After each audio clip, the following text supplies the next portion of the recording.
다시 뛰는 수소경제, 수소차주 담아볼까? 자, 수소를 반대하는 입장에 있는 저로서 오늘 이 주제를 생각을 하면서 자, 수소차 누가 찬성할까 보도록 하겠습니다. 신학수 파트너가 옆에서 막 웃으시니까 먼저 물어보도록 하겠습니다.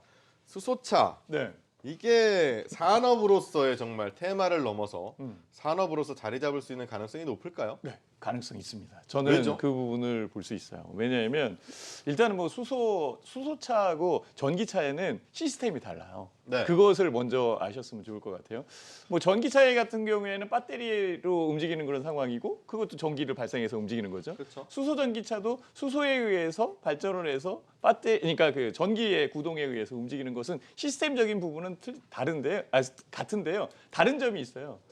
2차 전지를 이용하는 전기차 같은 경우에는요. 발전되어 있는 전기를 충전해서 사용하는 거예요. 네. 맞죠, 그죠? 소비예요, 소비죠, 네. 그죠?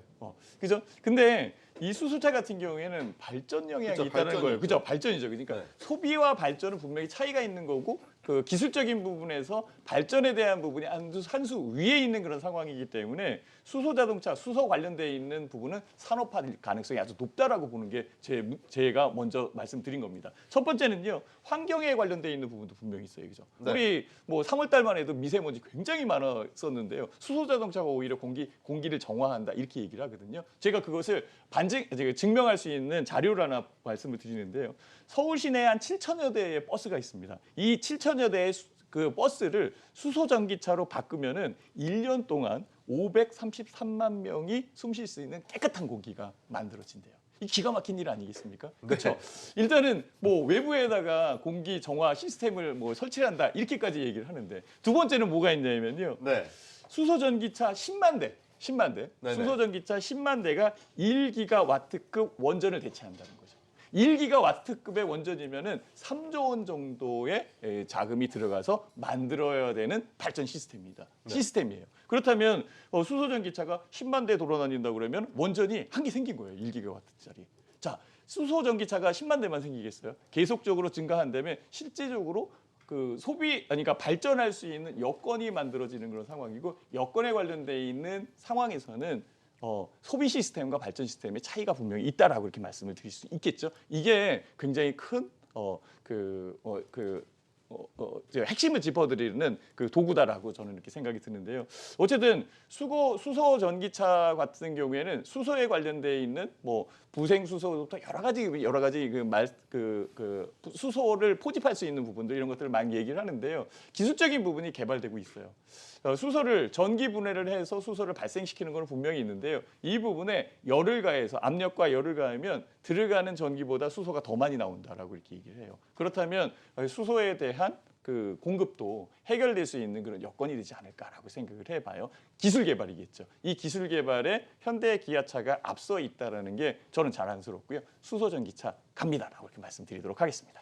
네, 알겠습니다. 수소차에 대해서 아주 강력하게 이야기를 해주시면서 상당히 앞으로 분명히 산업이 될 것이다 라고 외쳐주셨어요. 다음 신현식 파트너한테 물어보죠. 수소차는 어때요? 네, 앞으로 수소차는 제가 봤을 적에는 좀 상승할 가능성이 상당히 높다라고 보여지고요. 왜 그러냐면 이제 정부의 정책입니다. 2020년까지 수소 경제, 수소차 관련해서 8만 1,000대를 생산하겠다라는 얘기가 있고요.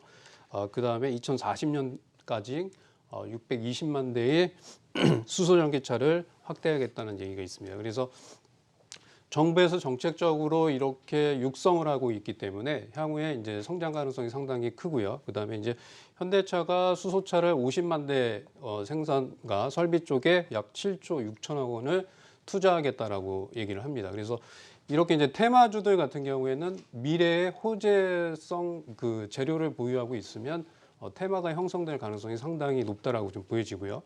수소 관련해서 여러 가지 그 종목들이 있습니다. 근데 이제 오늘 같은 경우에는 이제 풍국주정이 상한가를 갔고요. 그다음에 유니크, 그다음에 대우부품 이렇게 이제 1, 2, 3등주가 있습니다. 근데 각각의 이제 수소 관련해서 어떤 기업이다라고 좀 자세하게 말씀드리기보다는 시장에서는 가장 강하게 움직이는 주식이 주도주기 때문에 풍국주점 같은 주식들을 좀 관심 있게 좀 보시는 전략이 좀 좋을 것 같습니다.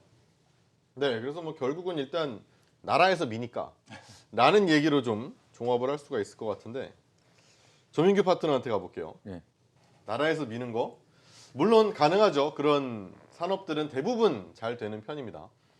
그런데 저는 항상 이 나중에 인프라가 좀 걱정이 돼요. 사실은 이게 진짜로 퍼져나갈 수 있을까? 아까도 뭐 우리 신학수 파트너가 얘기한 것처럼 10만 대가 있으면 1기가와트급의 뭐 원자력을 대체할 수 있다. 그거를 어디다 만들어서 어떻게 충전할지에 대한 생각도 해봐야 될 것 같아요. 자, 그러면 이게 앞으로 산업이 되는 데 있어서도 분명 걸림돌을 잊지 않을까요? 걸림돌을 물어보신 거예요? 없나요? 아니 왜 다 내 편은 아무도 없나요? 그게 아니라 저는 이제 제가 방송마다 우리가 뭐 전기차, 수소차를 이제 비교했었던 적도 있었고 했었는데 이게 그 투자 시간에 대한 비례를 좀 봐야 될 것 같아요. 그러니까 네. 전기차는 사실은 내년도서부터 좀 급하게 좋아질 수 있는 산업이 될 가능성이 상당히 높고 수소차는 지금은 테마고 사실은 조금 더 먼 시각으로 봐야 되지 않을까. 근데 가능성은 분명히 저도 있다라고 봅니다. 분위기상으로 네. 봤을 때. 이제 오늘 주가가 올라온 거는 이제 뭐 G20 정상회담에 우리나라 정부가 이제 타 국가 정상들과의 만남을 할 때 다른 나라도 수소 경제, 수소차 관련된 뭐 인프라라던가 이런 쪽에 대해서 좀 관심을 가졌으면 좋겠다라는 주제를 뭐 던지겠다. 뭐 이런 기대감이 이제 반영된 거거든요. 근데 이제 사실 뭐 요새 시장을 보시면 아시겠지만 분위기가 별로 안 좋잖아요. 그러니까 그죠? 특별하게 뭐 올라가는 주식들이 많지가 않다 보니까 어떤 뭐 정책이라고 하는 이슈나 뭐 단기적인 어떤 뭐 뉴스가 나오면 이제 그러한 어떤 대중 심리가 반영하면서 그리고 또 최근 들어서 보면 수소차 관련주들이 또 과거에 고점 대비해서 연초 고점 대비해서 많이 주가 하락했었거든요. 네. 단기적인 뭐 가격 메리트도 어느 정도는 좀 나타났었던 흐름이라고 보고 있고요. 산업적인 부분을 보자고 한다면 일단 지난주 같은 경우는 노르웨이 쪽에서 수소 그 저장 탱크가 폭발했었던 사고가 한 번 있었었고 네. 그래서 그때 당시에도 지금 도요타라던가 현대차에서 만드는 그 수소차는 이제 판매를 일단 일시적인 중단을 했습니다. 그리고 지금 우리나라 같은 경우에도 기대감은 있지만 사실 그런 부분들이 기업의 어떤 실적에 미치는 영향은 거의 미미한 정도 수준이거든요. 그러니까 연간 판매량에 대한 수치를 봤을 때 현대차가 지금 연간 한 400만 대 정도 이상의 차를 생산해서 판매를 하고 있는데 올해 같은 경우가 뭐 한 2,000대 정도, 그다음에 내년, 내후년을 봐도 10,000대 정도밖에 안 되기 때문에 사실상 거기에 들어가는 부품에 대한 수요를 계산해 보면 지금 현재 기업들이 실적이 뭐 급격하게 좋아지기는 어렵다라고 개인적으로 생각을 하고 있고 이런 부분들이 뭐냐면 말 그대로 테마죠 아직까지는. 네. 그게 이제 많은 시간이 지나서 안착을 했을 경우에 사실 전기차 같은 경우도 얼마 전에 테마가 아니거든요. 그 전에는 테마였다가 그 이후서부터의 주가가 상승하고 지금은 실적주로 이제 자리매김을 하고 있는 상황이기 때문에 실적으로 보자고 한다면 아직까지는 시간이 좀 멀다. 다만 단기적으로 봤을 때도 저는 개인적으로는 이번 기회에 좀 뭐 손실을 보고 있거나 고점에 좀 뭐 속된 말로 물려 계신 분들은 좀 빠져나와야 되지 않을까 뭐 이렇게 보고 있습니다.